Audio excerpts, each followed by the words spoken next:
जब हमारा सामना इन उग्रवादियों और आतंकवादियों से होता है तो ये हमारा स्वागत किसी फूलों के हार से नहीं बल्कि हमारा स्वागत करते हैं गोलियों की बौछार से और अत्याधुनिक हथियारों से। और उस समय जब गोली कान के 2 इंच दूरी से गुजरती है तो वो जिंदगी और मौत के बीच एक फासला पैदा करती है। और इन परिस्थितियों में भी एक सिपाही के पास 1 सेकंड से भी कम का समय होता है ये फैसला लेने के लिए कि वो क्या करे और क्या ना करे। कभी ठंड में ठिठुर कर देख लेना, कभी ठंड में ठिठुर कर देख लेना, कभी तपती धूप में जल कर देख लेना कैसे होती है हिफाजत मुल्क की, कभी वर्दी पहनकर देख लेना।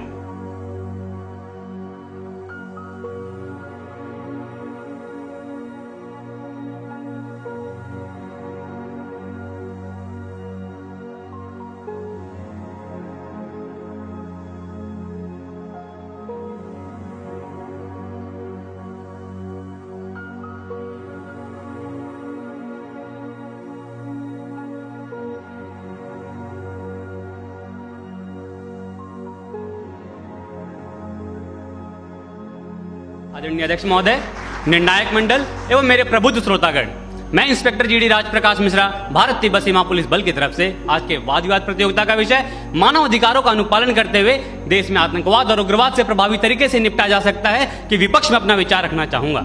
महोदय, बात चाहे सीमा सुरक्षा की हो या देश की आंतरिक सुरक्षा की हो, हमारे सुरक्षा बल अपने कर्तव्यों का निर्वहन काफी अच्छे तरीके से कर रहे हैं, परंतु कभी कभी हालात और परिस्थितियां इतनी खराब हो जाती है जब हमें राष्ट्र सुरक्षा में या आत्मरक्षा में कठोर कदम उठाने पड़ते हैं। जब हमारा सामना इन उग्रवादियों और आतंकवादियों से होता है तो ये हमारा स्वागत किसी फूलों के हार से नहीं बल्कि हमारा स्वागत करते हैं गोलियों की बौछार से और अत्याधुनिक हथियारों से। और उस समय जब गोली कान के 2 इंच दूरी से गुजरती है तो वो जिंदगी और मौत के बीच एक फासला पैदा करती है। और इन परिस्थितियों में भी एक सिपाही के पास 1 सेकंड से भी कम का समय होता है ये फैसला लेने के लिए कि वो क्या करे और क्या ना करे। जबकि आज हमारे देश में एक न्यायपालिका को भी एक फैसला लेने में कई दशक लग जाते हैं। आशा नहीं होता फौजी कहलाना, आशा नहीं होता फौजी कहलाना, जज्बातों को पिघलाकर रगों में लोहा भरना पड़ता है। जम्मू कश्मीर में हमारे 5,500 से अधिक जवान शहादत को प्राप्त हो चुके हैं, तो वही नक्सल प्रभावित क्षेत्रों में 3,000 से अधिक जवान शहादत को प्राप्त हो चुके हैं। हमें सीख लेनी चाहिए श्रीलंका सरकार से, जिन्होंने अपनी सेना को खुली छूट दी और लिट्टे जैसे आतंकवादी संगठन पर उन्होंने काबू पाया। तो हमें सीख लेनी चाहिए अमेरिका सरकार से भी, जिन्होंने अफगानिस्तान, इराक और सीरिया जैसे देश में भी आतंकवाद को खत्म करने की एक पहल की और उन्हें काफी हद तक सफलता भी मिली। जबकि हमारे देश में एक अधिकारी द्वारा जब एक पत्थरबाज को गाड़ी से बांधकर अपनी टीम को सुरक्षित बचाया जाता है तो लोग उस पत्थरबाज के मानवाधिकार की हनन की बात करते हैं। तो मैं आपको बताना चाहता हूं, अगर 10 व्यक्तियों की जान को बचाने के लिए एक व्यक्ति के मानवाधिकार का हनन कुछ समय के लिए हो भी जाए तो ये किसी भी सैद्धांतिक धरातल पर गलत नहीं है। आज लोहे का स्वाद लोहार से नहीं बल्कि उस घोड़े से पूछना चाहिए जिसके मुंह में लगाम लगी होती है। 1958 में हमारे देश में अस्फा जैसे कठोर कानून लाए गए और पूर्वोत्तर के राज्यों में जहां पर उग्रवाद अपनी चरम सीमा पर था उसे खत्म करने के लिए वहां लागू किया गया। और उसकी सफलता को देखते हुए 1990 में इसे जम्मू कश्मीर में भी लागू किया गया, जो आज भी आतंकवाद का कमर तोड़ने का काम कर रहा है। और इसे हटाने के लिए अलगाववादी नेता अपना राग अलापे रहते हैं। तो पंजाब क्षेत्र में भी जब आतंकवाद अपनी चरम सीमा पर था तो हमारे सुरक्षा बलों द्वारा और सरकार द्वारा कठोर कदम उठाए गए और वहां से भी आतंकवाद को जड़ से खत्म किया गया। हमारे महान अर्थशास्त्री चाणक्य ने भी कहा है कि अगर राष्ट्र की सुरक्षा के लिए हमें साम दाम दंड भेद की नीति अपनानी पड़े तो उसे अपनानी चाहिए। और महाभारत में भी जब अर्जुन ने अपने सगे संबंधियों को सामने देखते हुए शस्त्र को नीचे कर दिया था तो भगवान श्री कृष्ण ने उन्हें प्रेरित करते हुए कहा था कि हे पार्थ, अपना शस्त्र उठाओ और कर्म करो।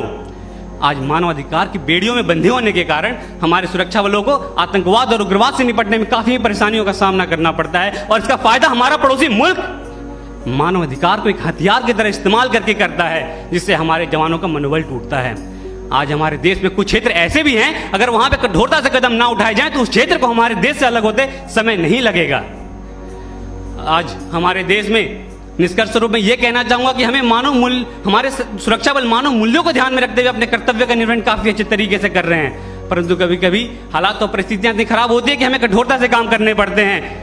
जबकि हमारे मानव मूल्यों को ध्यान में रखते हुए हमारे सुरक्षा बल हमारे देश में समय समय पर आने वाले प्राकृतिक आपदा के समय काफी अच्छा काम करते हैं और सीमावर्ती इलाकों में भी सिविक एक्शन प्रोग्राम और बॉर्डर एरिया डेवलपमेंट जैसे प्रोग्राम चलाकर लोगों के मानव मूल्यों को बढ़ाते हैं। और हमारे देश में हमारे आज अजमल कसाब जैसा आतंकवादी, इनका कोई जाति, धर्म, मजहब, नाम पहचान न होने के कारण आसानी से देश में घुस आते हैं और मुंबई हमले को अंजाम देते हैं, जिसमें हमारे देश के 166 निर्दोष व्यक्ति मारे जाते हैं। तो वे आदिल अहमद डार जैसे आतंकवादी पुलवामा हमले को अंजाम देते हैं आम जनता के बीच में छुप कर रहते हुए, और हमारे सीआरपीएफ के 44 जवान शहादत को प्राप्त हो जाते हैं। तो अब इनको इन्हीं की भाषा में मुंह तोड़ जवाब देते हुए हमारे सुरक्षा बलों ने पठानकोट, बालाकोट, उरी जैसे सर्जिकल स्ट्राइक भी किए और आतंकवाद को जड़ से खत्म करने का भी काम कर रहे हैं। और अंत में निष्कर्ष स्वरूप मैं यही कहना चाहूंगा एक फौजी के तर्ज में कि कभी ठंड में ठिठुर कर देख लेना, कभी ठंड में ठिठुर कर देख लेना, कभी तपती धूप में जल कर देख लेना, कैसे होती है हिफाजत मुल्क की, कभी वर्दी पहन कर देख लेना।